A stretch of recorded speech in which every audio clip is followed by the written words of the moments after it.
morning. I'd like to call to order the Palm Springs Historic Site Preservation Board. Can we have the roll call, please?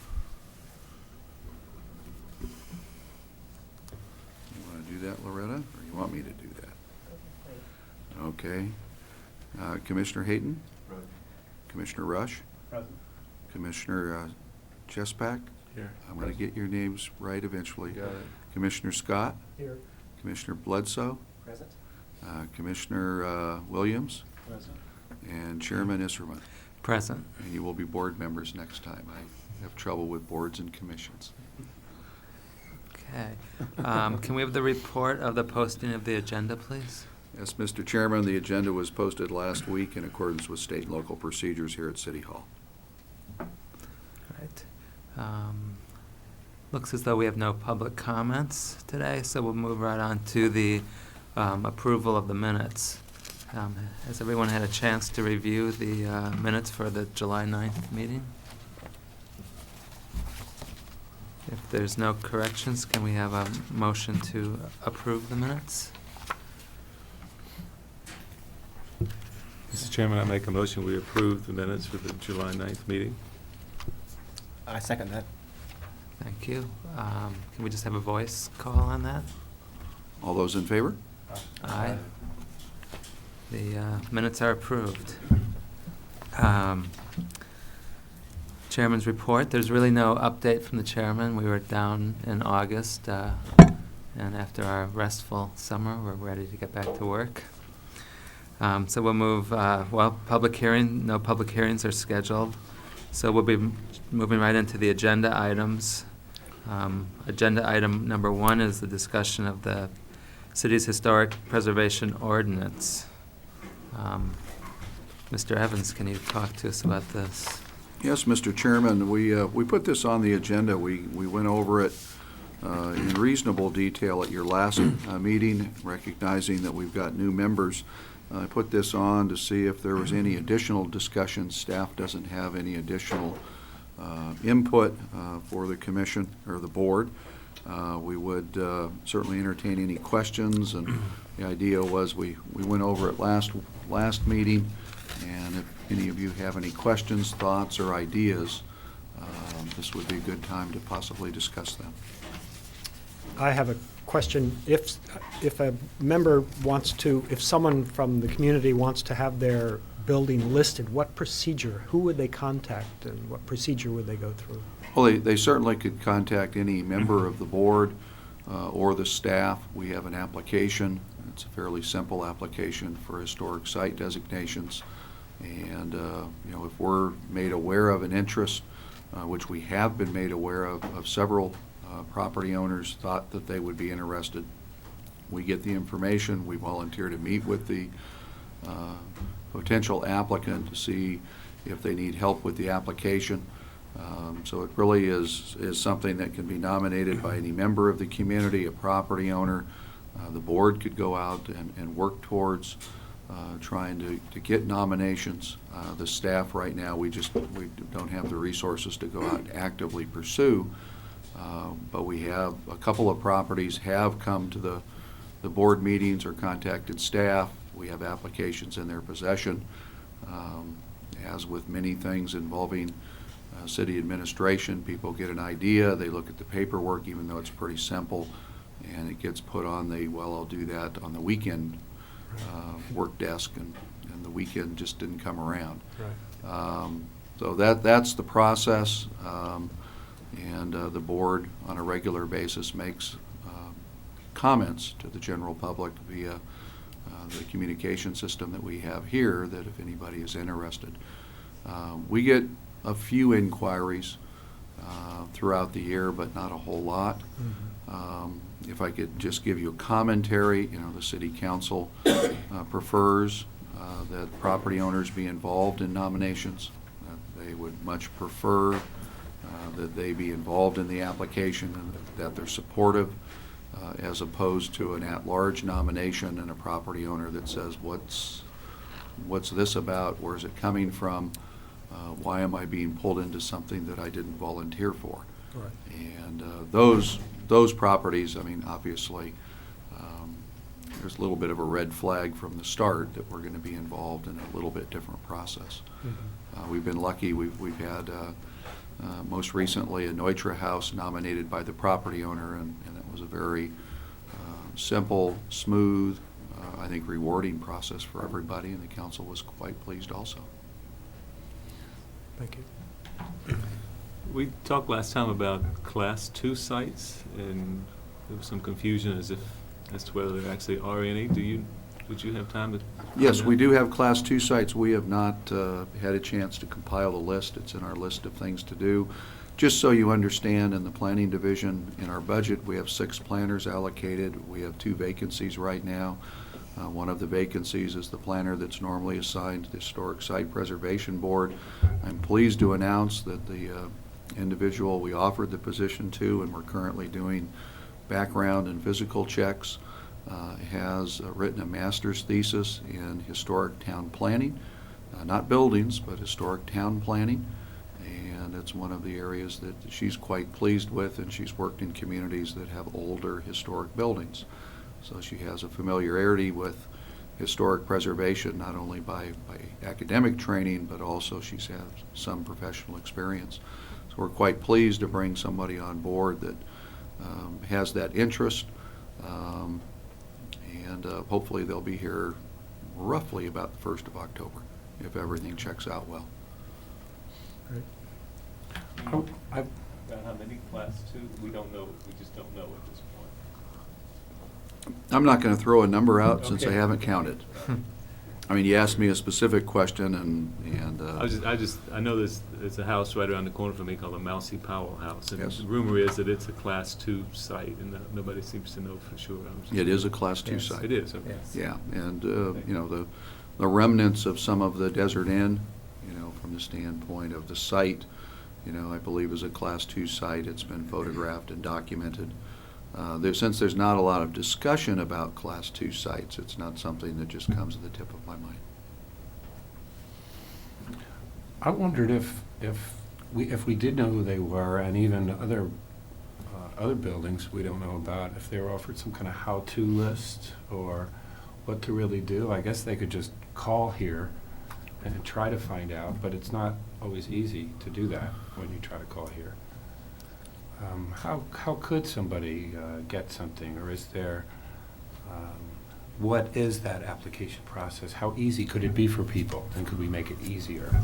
Well, it's pretty simple. I mean, it's you know, we'll put that on an upcoming agenda so you can see the application and talk about it. It's about as simple an application as you can get. You basically fill out a little bit of ownership information, a little bit of history information, and then attach everything you can, you know, to kind of support the designation, so we don't make it that you have to completely rework the history of the property into a city format. On the Class 2 sites, most of the Class 2 sites are Class 2 because the property owners did not want a Class 1, or they did not qualify for Class 1. Got to recognize that we've got traditionally a fairly conservative community, and conservative minds sometimes do not want a layer of governmental regulation on private property. So that's been kind of a balancing act in this community, is finding willing property owners to have designation. And as the board knows, we've designated a few properties where the owners are not real thrilled with it. We've had 2 in the last handful of months come back and state that they're going to go through the delisting process. So, Well, on the positive side, Mhm. Anybody watching, the first part of your answer was that it is pretty easy for them It to do. is. And to be able to contact any of us or to contact you. Yeah. Okay. And when we put the Class 2 site list together, you can take a look at that, and if you know, the board wanted to do some contacting of those property owners, maybe the property owners have changed, and there may be some interest in you know, taking a look at Class 1 designations. We do have an inventory of you know, potentially historic properties that was done over a series of boards. And most recently, the last board put together a list, and it's several hundred properties that potentially could be listed. And, part of what is in our work program is to come back in with an actual survey where professionals go back in and take a look at, primarily that cut list and see what might be nominated as Class 1 sites. And then we've got to test the waters to see, how willing property owners are.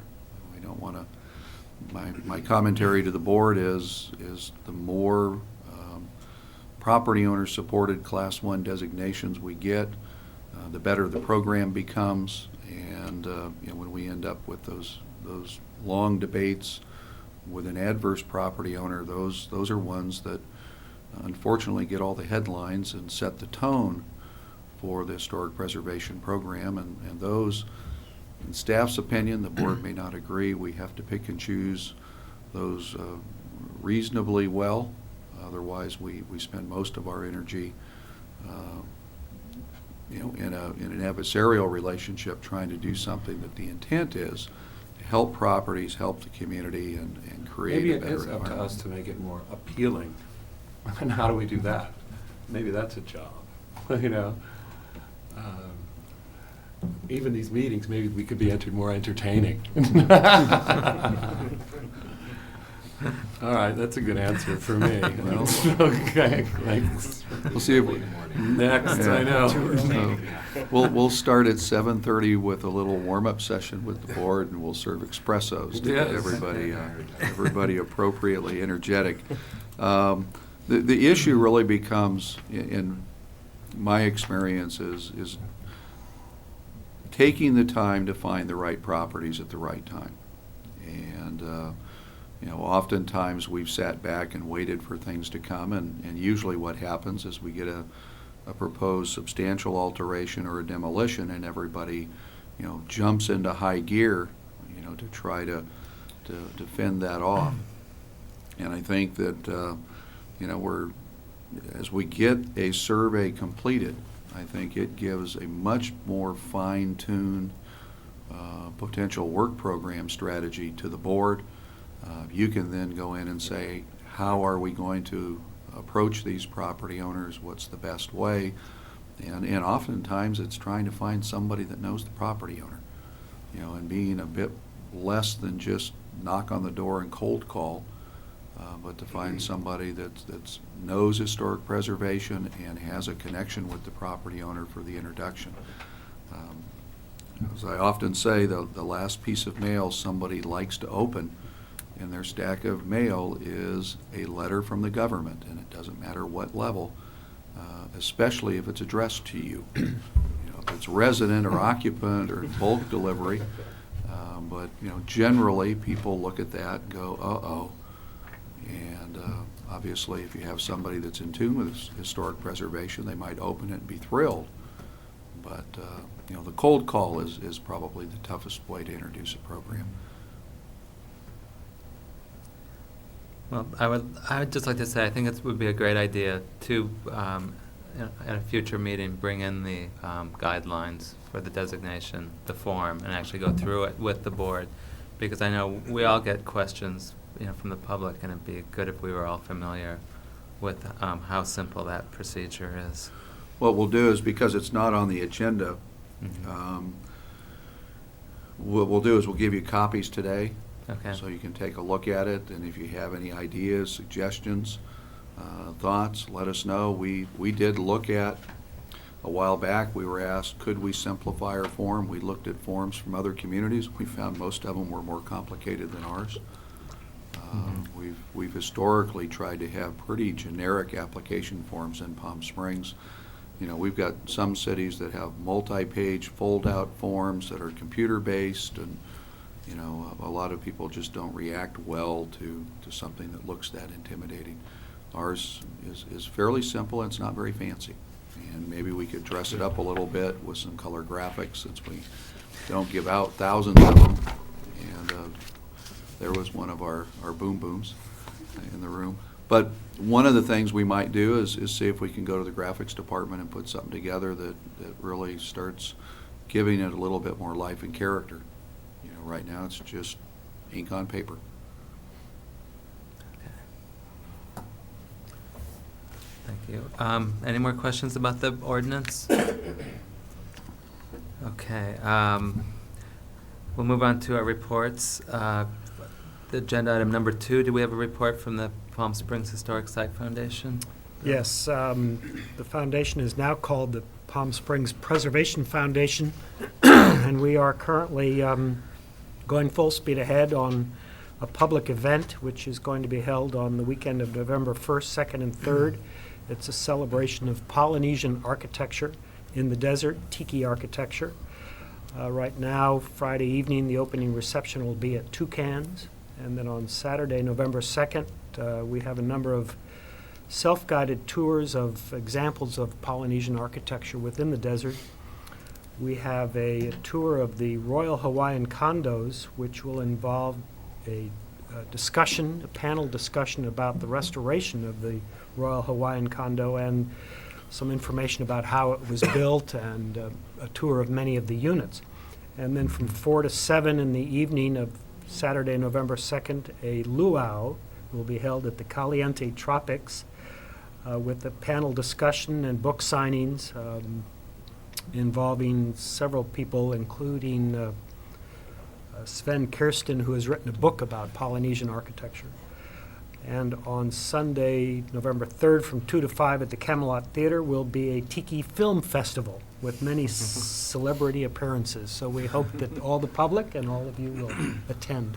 Thank you. Do you have a flyer on that one yet? We are putting it together. We will in the next week or so. Okay, we get, hundreds of customers a day in the Mhm. Planning and Building Permit Center, and if you can give us the flyer, we'll Great. try Wonderful. to make it available there. Okay. Thank you. Thank you. John, can you give us an update on, or Lee, I guess, can you give us an update on the Historical Society? I can. A rather brief one. I spoke to Sally McManus yesterday, and first she was very excited about all the new board members and hopes to meet everybody, to come by and say hello to her. They are reopening October 18th, the Historical Society will. She wanted to make sure I was very clear that though it's closed to the public, she is still working away every day. She's cataloging about 25,000 historical photos that she's going through, setting things up on the computer, and continuing her research. But they do reopen the public on October 18th. The Pioneer Picnic is scheduled for November. She did not have the date in front of her, but I will go over that at the next meeting. That's the big event in November. Right. Thank you. John, can you give us an update on the ModCom?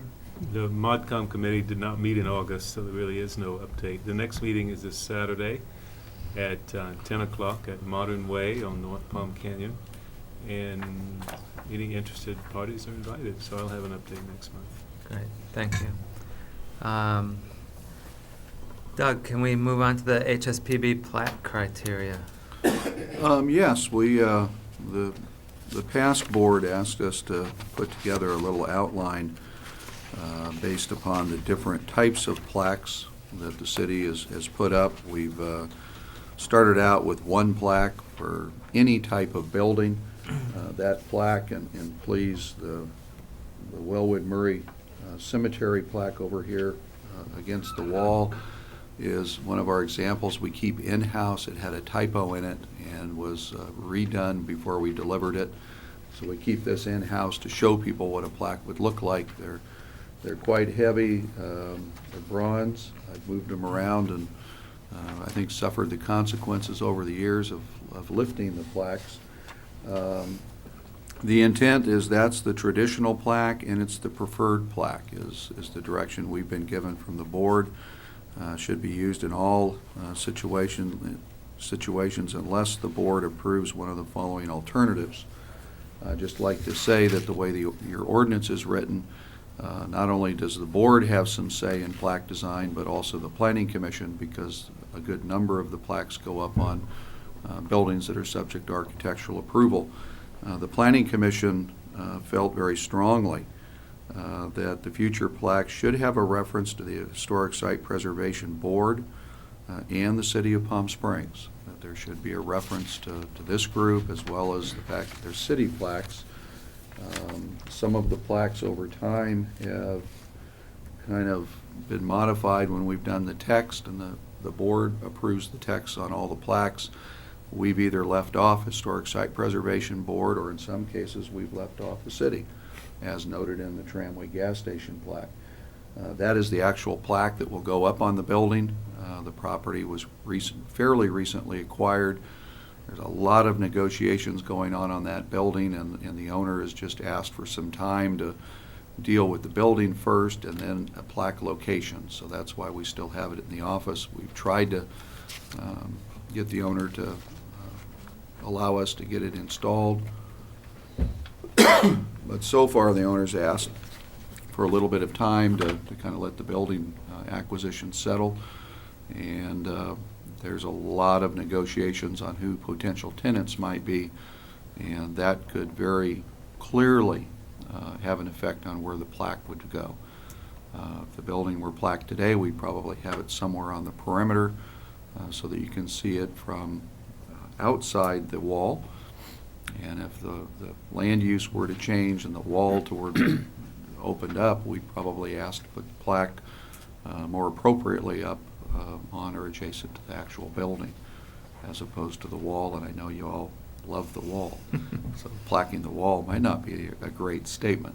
But those are two of the larger ones. The second one described is the tramway plaque. It's a rectangular one, and it was felt at one point that on certain buildings and certain situations that style of plaque would be more appropriate.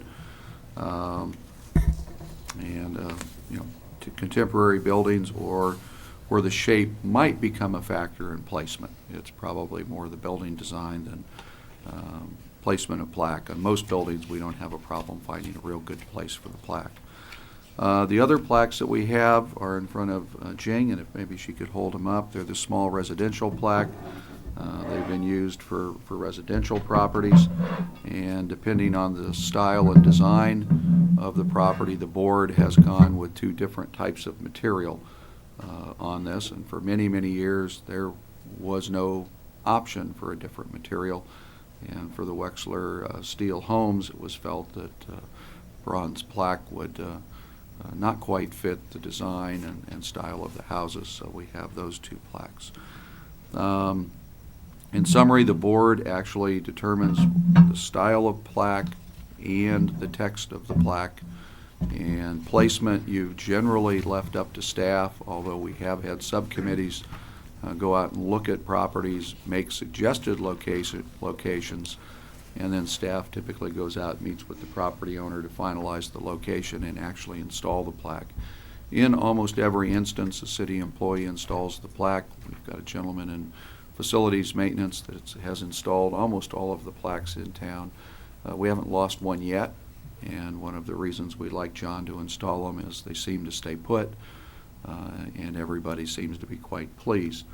Occasionally, we've had owners want plaque locations that don't fit real well with one of the objectives that we try to maintain, and that is from the right-of-way, without having to go on the property, you should be able to at least see where the plaque is. On one house we have in town, there were no suitable rocks, and the actual plaque placement requires you to walk down the driveway, and we think eventually that should be remedied so that we don't create a situation where people go out looking for a plaque, and in looking for it, trespass. Current property owners are probably pretty soft relative to their opinions of an occasional wanderer, but sometime in the future we might have somebody that takes great offense to somebody walking down their driveway on private property to look for a historic plaque. So we'll probably try to move that one and find a better location. That particular plaque is on the Perosi residence, and one of the things we're working out with the Mills Act agreement is to relocate that plaque, find a little bit better location. I actually drove someone by that house recently, and we couldn't find the plaque, so we were afraid to go too far onto the property. But Yeah, Karen's been known to come wildly charging out of the house and chase people off. But, and we, that was the best rock, the best at the time, and instead of trying to move rocks around and try to create an appropriate place, the plaque was put there. But as part of our agreement on the Mills Act, we're asking that we relocate that. and we'll go out and do that for them. Ms. Evans, what's the significance of the numbers on the plaque? I know some, 2 or 3 of them say number 33. Palm Springs City Hall says number 33. Both of these you have pictures.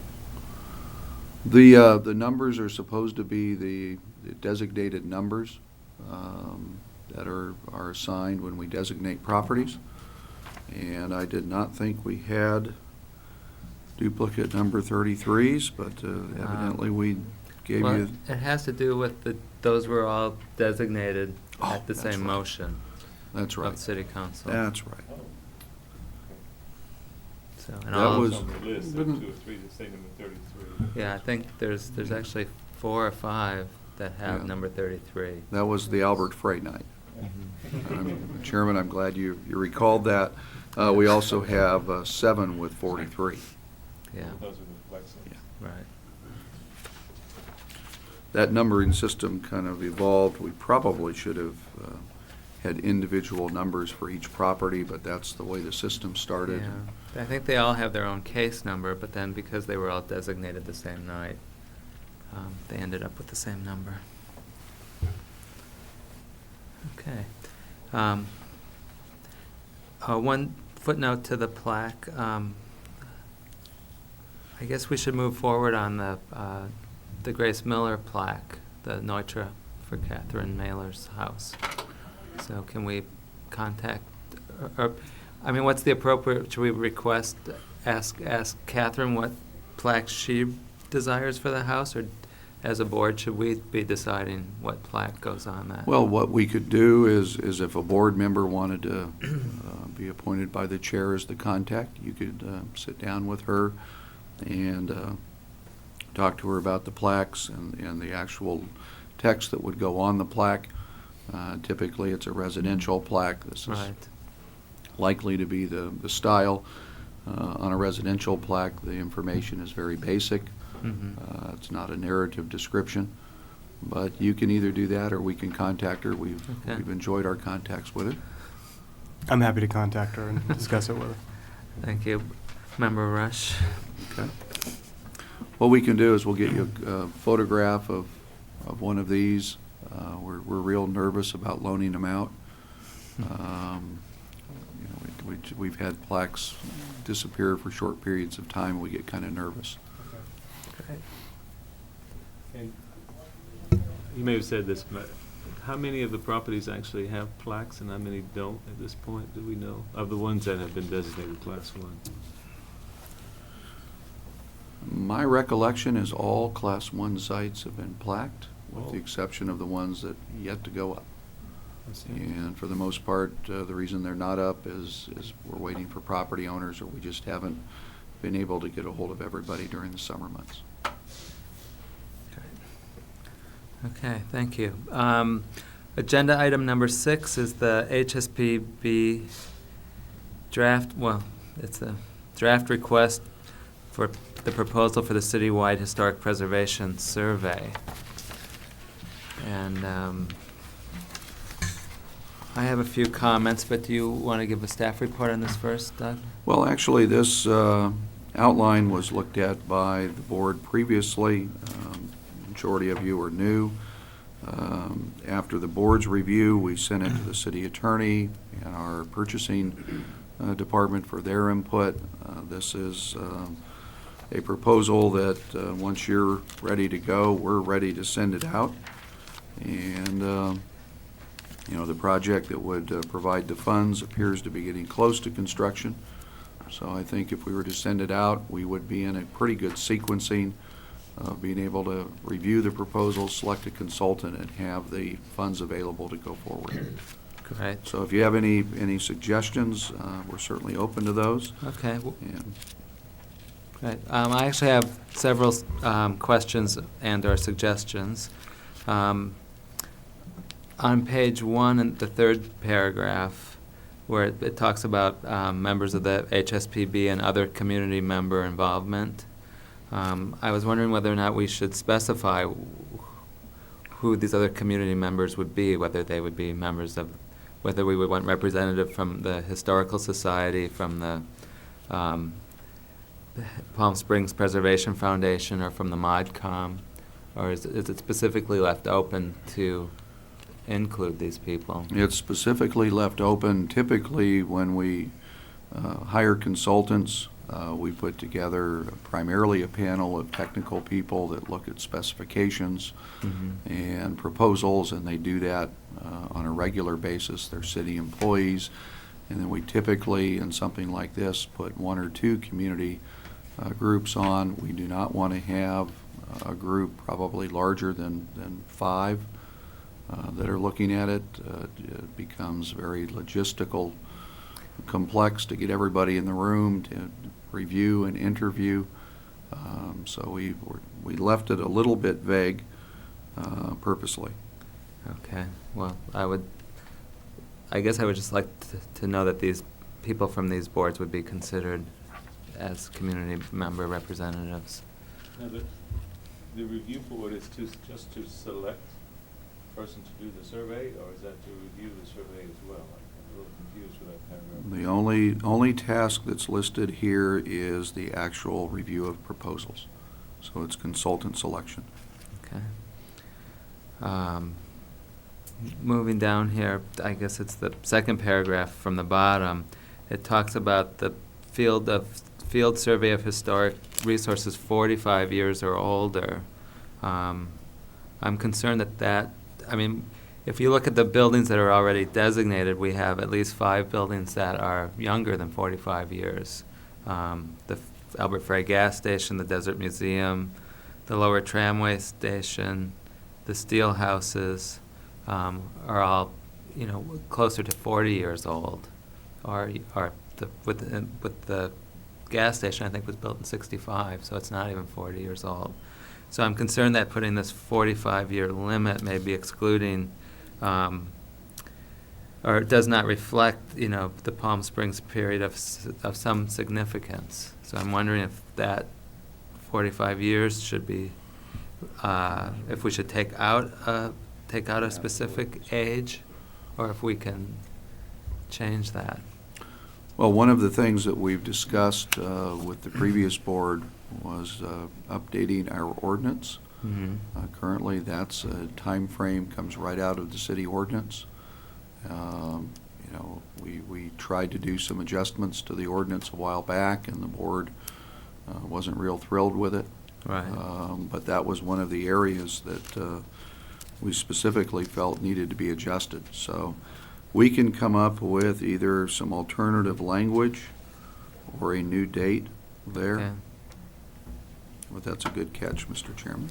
Thank you. I mean, it might be best to just drop off the 45 years. So consultant will conduct a field survey of historic resources within the city of Palm Springs, and not put a date, not put a timeline. I think if we aren't real careful on how we specify that, the consultants will go back to the legislation that we've adopted and say, it says 45 years, and we're going to get proposals back with 45 years in it. But we've already accepted, we already have listed Yeah. buildings that are So younger. we'll have to either change the date or come up with a qualitative statement here. So we'll make some adjustments so that we don't exclude that, because without catching that, Mr. Chairman, we probably would have gotten immediate phone calls from everybody that proposes that said, well, what about all these buildings? Right. Yeah. So we'll take a look at that. Okay, thank you. In the last paragraph on page 1, it talks about the consultant shall perform a survey of 200 properties with Form A, and/or 50 properties will utilize Form B.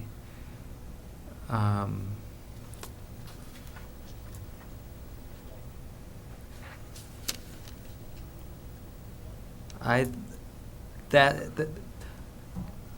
think it may be possible, or maybe it can be worded in a way where it's not, it seems to be that there may be money, and the budget may allow there to be more than 50 properties that utilize Form B.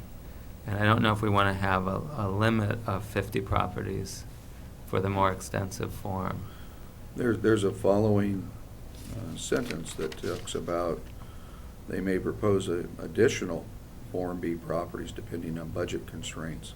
Okay. We got some feedback from people in the industry as to these parameters. Mm-hmm. So it wasn't something that staff arbitrarily put together.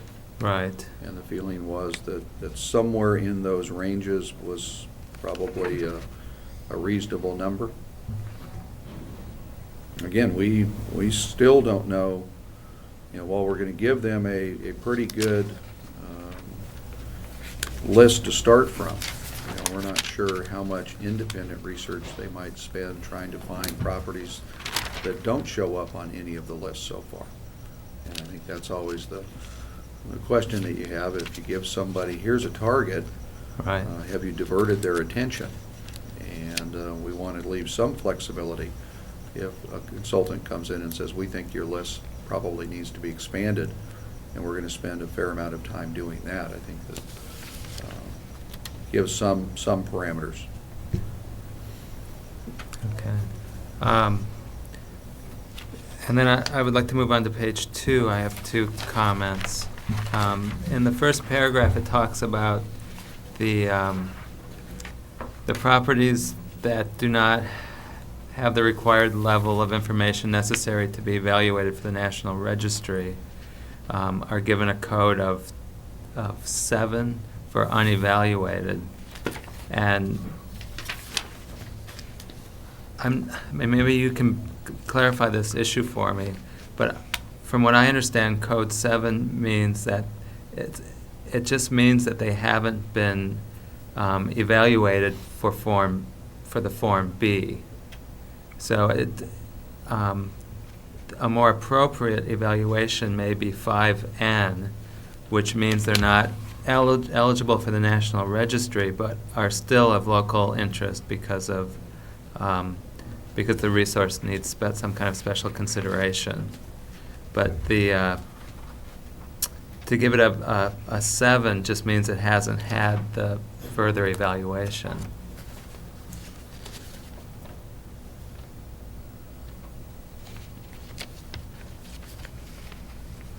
And I think some of this I'm not sure, but I think for the registry, doesn't a building have to be 50 years old? Mm-hmm. So a lot of our buildings, or some of our significant buildings, may not qualify.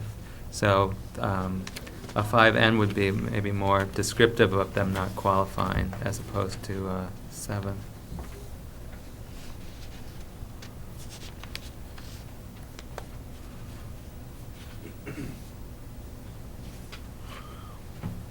We may come back after taking a look at the different codes and maybe fine-tune that a little bit to allow the consultant to make the recommendation as to the various code section. That would be helpful. Yeah. Yeah. All right. Thank you. And then, I can probably tell you, Jane could probably confirm, we probably got that wording from one of the historic groups in town. Oh, it was from SHPO. from, State Office of Historic Preservation suggested that. ah, okay. Well, I failed to tell you that we asked them to look at this also. okay, that's great. And in paragraph 4, we have recommendations for future preservation activity and future National Registry nominations. Maybe in addition, it could say future local, state, or National Registry nominations. So it's not just what would qualify for National Registry. And then my final comment would be on page 3. We have final reports due, you have 4 months, but on page 1 it calls for 6 months. So I'm assuming that's just a typo.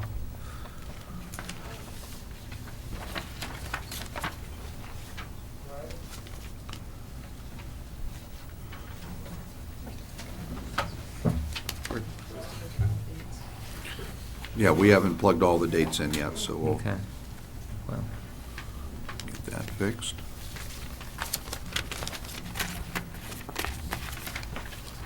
okay.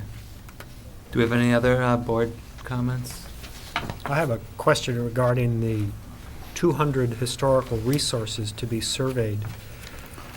Is there some master list that the city is putting together? And if members of the public want to suggest certain buildings, how would they go about getting those names onto the list to be considered, to be reviewed?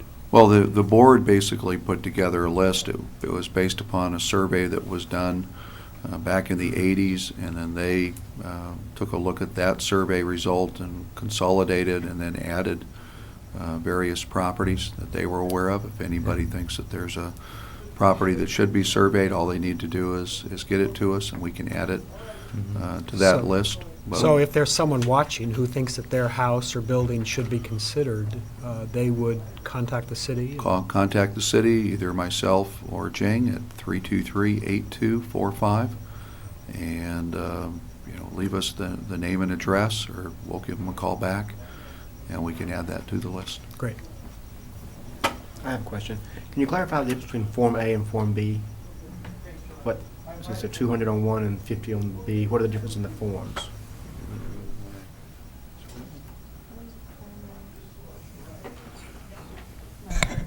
Yeah. Well, just my very limited knowledge, like, I've just started looking at the Form As and the Form Bs when I was trying to get Francis Stevens designated. But Form A seems to be like just a primary record, sort of basic information about the property. Form B, I think, is called like building structure object record. It gets into a little bit more detail about the architectural history, who the builder was, that type of thing. I mean, I can give you examples of the two forms if you'd like. But that's sort of just my basic understanding, the difference between the two forms. It's going to, the used difference is going to be the 200, Form As will be the general surveys, so we have base information, and then they'll take a look at those, and then they'll recommend which 50 they feel have enough merit to be elevated, and those would probably be the ones that we'd first start looking at for Class 1 designations. And then obviously, we might find in the the Form A that they recommend further study on, particular buildings or structures. So I think what you're going to get is a generalized list of roughly 200, and you're going to get a focus list of 50 that you would then have to start prioritizing insofar as how we might go about trying to get those designated. And again, it really, to a large degree, will also depend upon availability of information. With a finite budget, somebody might find a great resource that takes $5,000 worth of research. This study's not that study to do that, and they may not be able to get to the Form B, but hopefully they would tip us off that they think that this is a treasure and we need to take a little bit further look at it. Mr. Evans, what happens after the survey is completed? Does it then go to the council for some sort of, to this board, or what happens at that point? Yeah, it's going to come to the HSPB for your review and a recommendation to the council, and if the council's comfortable with it, they could adopt it. And I think we need to take a look at what are the results, what's the best use of it, but that's the intent, is to ultimately have this adopted as the Palm Springs Historic Survey, and then work off of it for our primary designations, and always recognizing that there might be a gem out there that nobody knows about. And is this the list that you were referring to? It's given this at the planning department. Yes. 203 names. Right? Yes. Okay. 230 names. Any other comments? Thank you. Moving on to agenda item number 7, the work study, or the work program discussion. Well, just I'm going to put this on agendas just to remind you of the things that are technically in the work program. They're obviously subject to funding and staff availability. I think one of the key issues that I look at maybe for the board is to try and take a look at whether or not we can develop some financial incentives or funding sources that can be used for historic preservation. That can be done for public information purposes. We could expand our architectural guide to architectural properties and historic places, make that a little bit more of a well-rounded document. I know that some people think it's the best thing we've ever done, and some people feel it's limited, but it's been limited primarily because of the resources that go into putting it together and actually printing it. This community has put together fundraising programs for all sorts of activities, and one of the things with the three private groups that are out there, I know they have their own programs, but there may be a way to tie into the Preservation Foundation, Historic Society, and ModCom to develop a situation where we put together a program that just isn't relying upon the city budget, and develop a bit more of a partnership to take the field of preservation out to the community. And board members today have talked about how do we get the word out. Well, the best word is continuous networking and public information going out at a lot of different levels. I think there's a pretty good network out there. Personally, I'm surprised that with the network, in fact, we've got a city board, we've got 3 private groups out there, and yet we have very few nominations. So I think they're a little bit of a linkage, and maybe taking a look at how the groups might be able to leverage the resources they have for a stronger position. That was one of the items that we've looked at.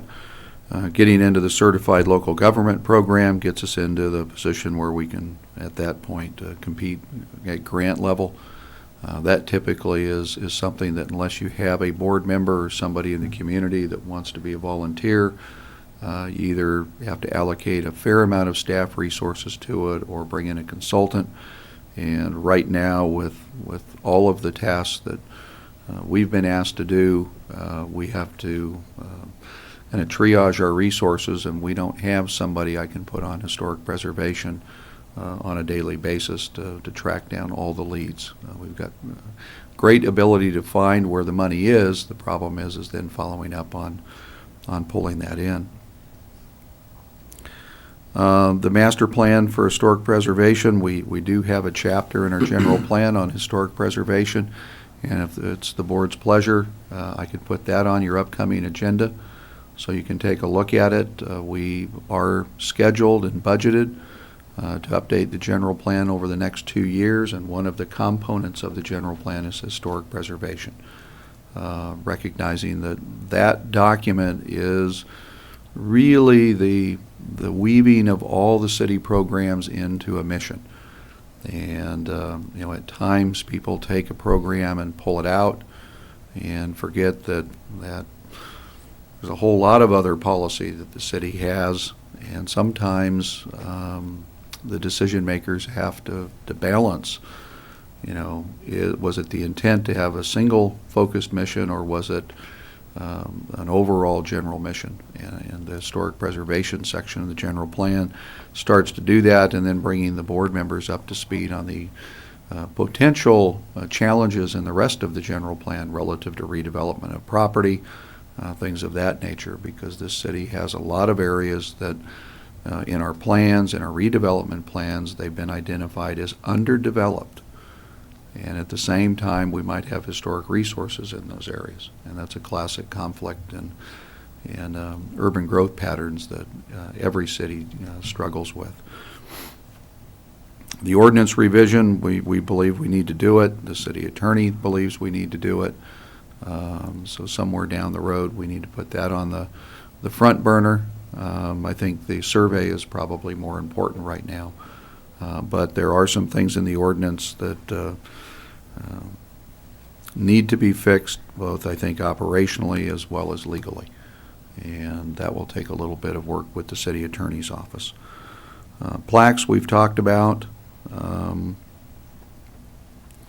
So that's, we do get about a $10,000 allocation each year for plaques and some of the other things. We need to be very cautious that we don't, go out and create a ceremony situation where we chew up all our plaque money. One event will take care of a good portion of that, and each plaque is a little over $1,000 if they're larger plaques. So we've got those funds, and actually we've been very lucky. We're able to carry monies forward, and actually this year we have a little money carried forward from last year. The last item is the survey, and we've already talked about that. So I'd say, things that we think we should be working on and we need direction from the board is to take a look and try to get that survey done, start talking about the master plan, and then we've got to get you some information on the Class 2 sites so you can take a look at those. That completes our update on the work program. Thank you. I'd just like to add that the Palm Springs Preservation Foundation is particularly excited about exploring opportunities to help the city and perhaps fund some programs within the city to get information about preservation out to the community. So Okay. we're looking forward to working with you on that. Okay, well, that, the board might want to put a subcommittee together. Remember that, you have to, if you're going to go out and work in the community, you have to work in groups that are not a quorum. So you need to work generally in groups of 2 and 3. And if you wanted to put a subcommittee together to take a look at that, you can, and just make sure you be wary of, if somebody comes to a meeting that y'all don't, and they're there, that, more than 3 of you can go to one of these meetings, but you don't want to end up informally sitting around in a subcommittee and talking about that. The minute you reach quorum, we need to notice a meeting, and that's a little awkward if it just happens because you're all at the same place. I have a question. Maybe an obvious answer is about letting the public know. I don't know if everybody's really watching us today on TV, but it's some form of press releases, some form of letting people know what's going on. That there's even this call for new buildings, or what exactly are we really doing, and why it works with the rest of the city. I don't know. I think people read the newspaper. I think people also read the LA Times, who also writes about us a lot, and so maybe it is alerting everyone that we are on top of it, and that it is important. How do we, if there's extra money from extra plaques from last year, can we hire the city's PR firm to prepare things on occasion that can get out to the public in other ways that people could read? Is that possible, or is that just an idea? It just seems maybe that's what we need to do. And maybe we can all band together with all the different committees. Say, look at all these different people that are working for this goal. I don't know. That's all I have to say. Well, Mr. Chairman, could you want me to comment? Yes, please. We have used the city's public information officer and press releases, and we've actually gotten press out to plaque dedications. So we have used that arm. We need to clear any press releases with the city manager, and as long as they're about city purposes and functions, I don't think we'll have any questions about what we're doing. So if you wanted to do one, regarding trying to get input on historic sites, we could certainly work with Lee and put together that. It might be appropriate to do that just before we start the survey process, and get the word out a little bit. Well, the next appropriate time may also be once we are able to schedule the plaquing ceremony for the Neutra Grace Miller House, when we can send out a press release about the upcoming plaquing and include some of that other information in there as well. So that would seem the next appropriate time to do something like that. Yeah, if you just run a press release about, calling interest, you get a very minor amount of exposure, and they sometimes don't even run it. You know, if you do it with something that is a media event, and that building, I think, has got enough interest and kind of counterbalances some of the negative press that's occurred relative to a Neutra home in the valley, you might get a better run for it, and maybe Yeah. try to do an article.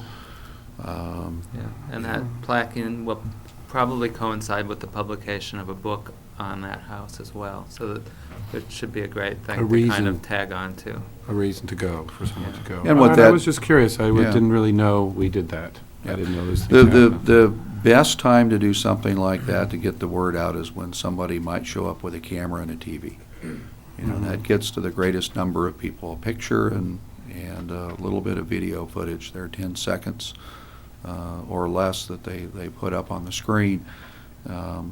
We do a lot of press releases, you know, or general information, and you know, you get some response, but not a whole lot.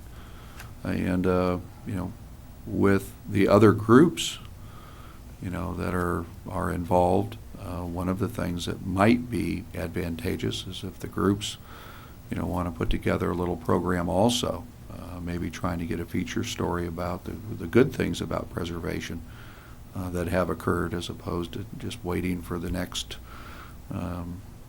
argument to occur. And that's usually the toughest type of news to get out. Negative news is always We easy want to to get. use our powers for good. Yes. Trust me, it makes my life a lot easier, too. Yes, yes. Okay, thank you. Do we have any board or staff reports? Any board reports first? No? Okay. I've got one item that, you know, I'll just let you know. We are working with the city council, and the council has a workshop tonight. They had a workshop last Thursday. And what they're trying to do is put together a realistic explanation, informational piece for the community of what happens if some of the ballot measures pass. And I'm just going to tell you what will happen in the Department of Planning and Zoning and the Department of Building and Safety, because they're the ones that are closest to me. If we are asked to reduce the budget by $6 million, the Department of Planning and Zoning will lose 3 people. And I will then be in a position that to manage the program, so I don't have ordinances on the books that I'm charged to enforce or help people with and do good things in most cases. I'm going to have to figure out what I actually have to excise from the city's programs. Typically, when you do a contraction like that, you look at things that are less public safety related and less day-to-day business related. If I lose 2 planners and a secretary, or a planning technician and a planner, I can tell you I'll be back to where I was a number of years with the board, and the board was very unhappy with me during that time frame where I gave the staff member the amount of hours he could work on historic preservation, and it was a fraction of his hours, to the point where it really wasn't usable time. Because under state law, we're obligated to do other programs, and we have to do them.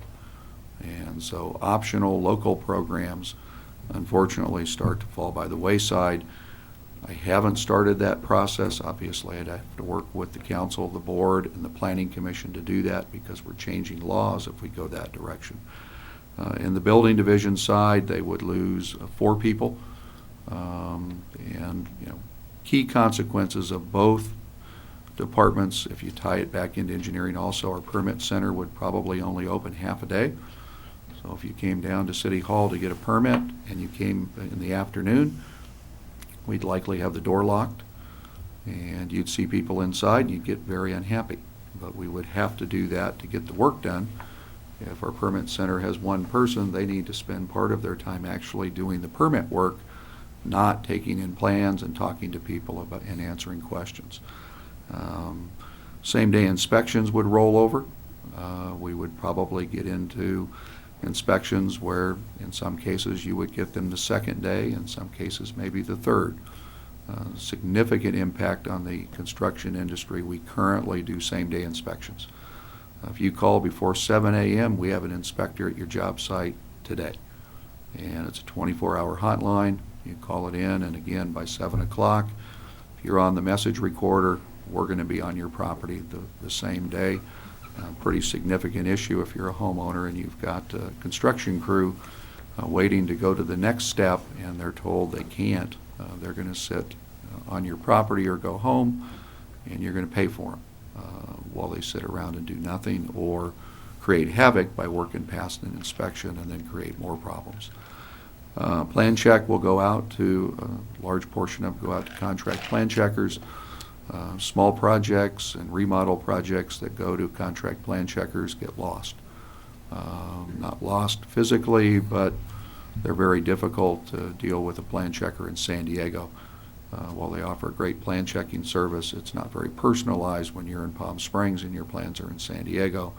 And there's nobody that really is familiar with the plan check.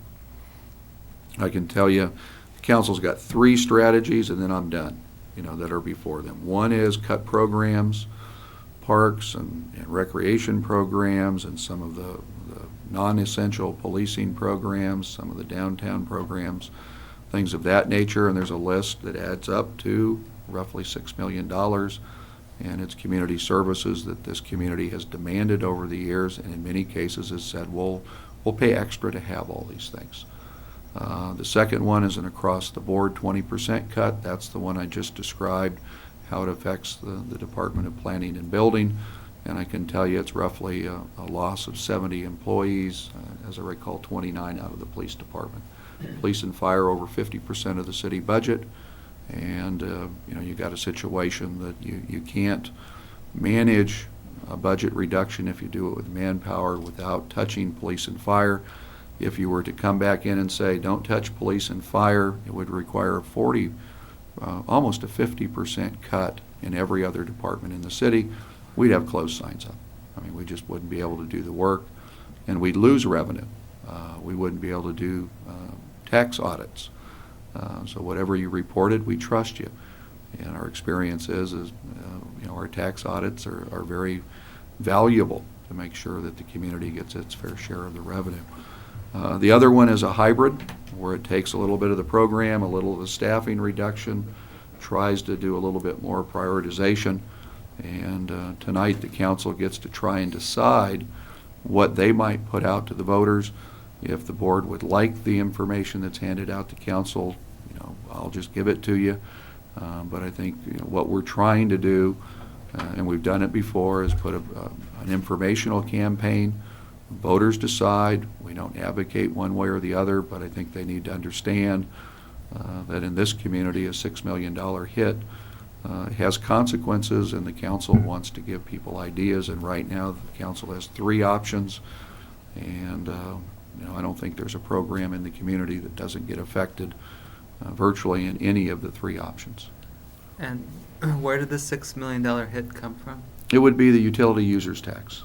That's on the ballot. There's a group that has got a petition on the ballot in November that if you vote yes for the ballot measure, you would eliminate the utility users tax and thus the $6 million. There's another one having to do with transient occupancy tax collections and allocations. That would have a budget effect, not as significant as the other.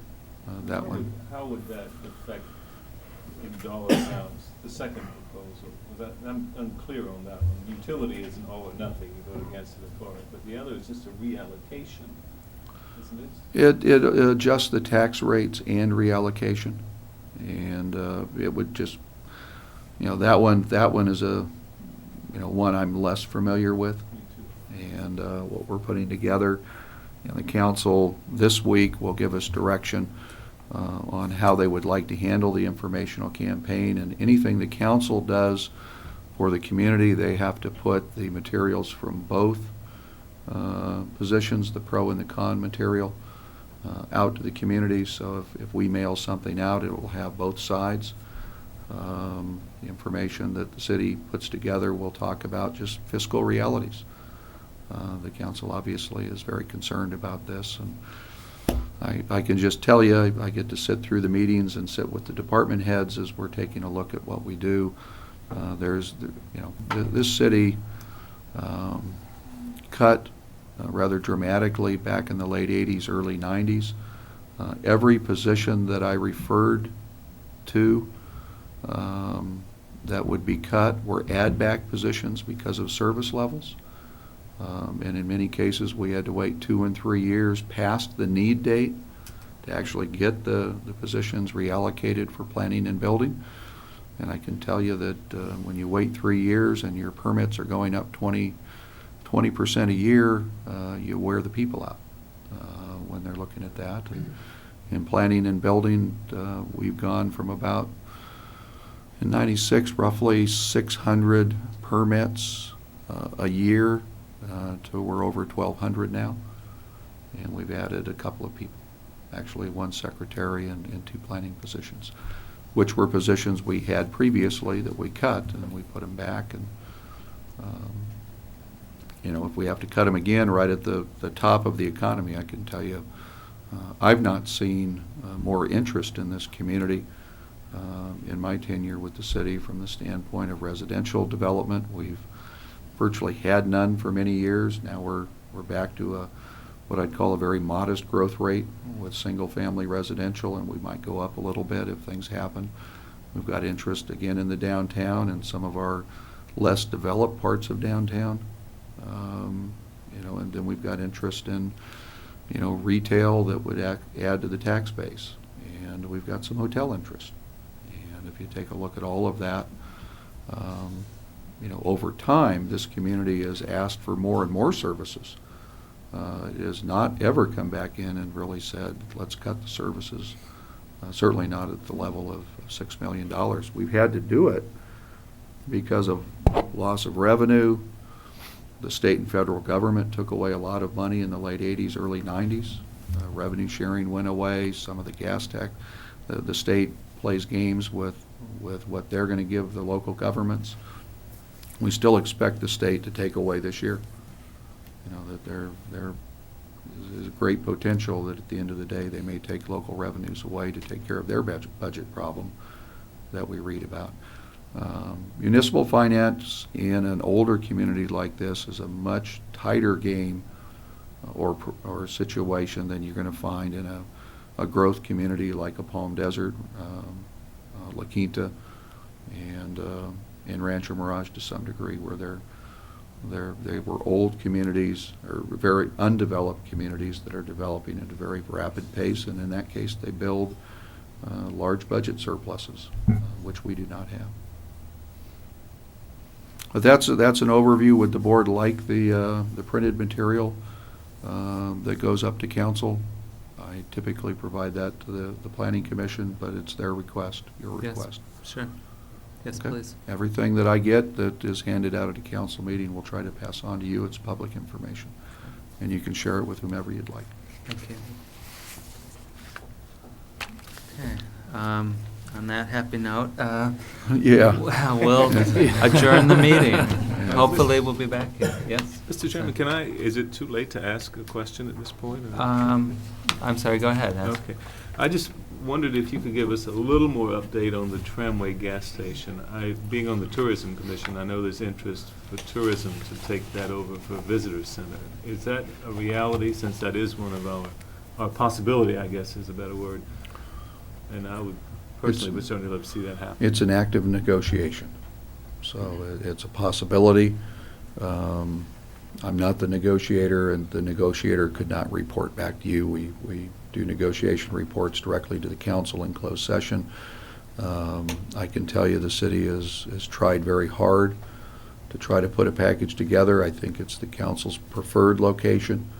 I'm not sure that all the things that come into place. I mean, there's a couple of things. First, you've got to acquire the property and determine the type of acquisition. Is it a leasehold interest? Is it a fee interest?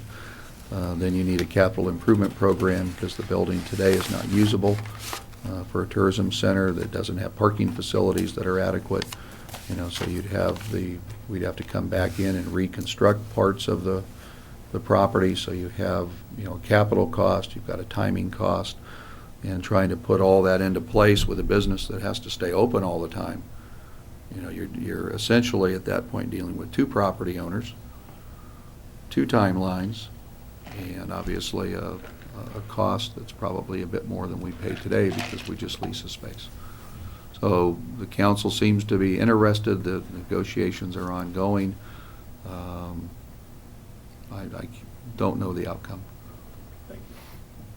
When it's on a council agenda for an approval, I can tell you what they've done.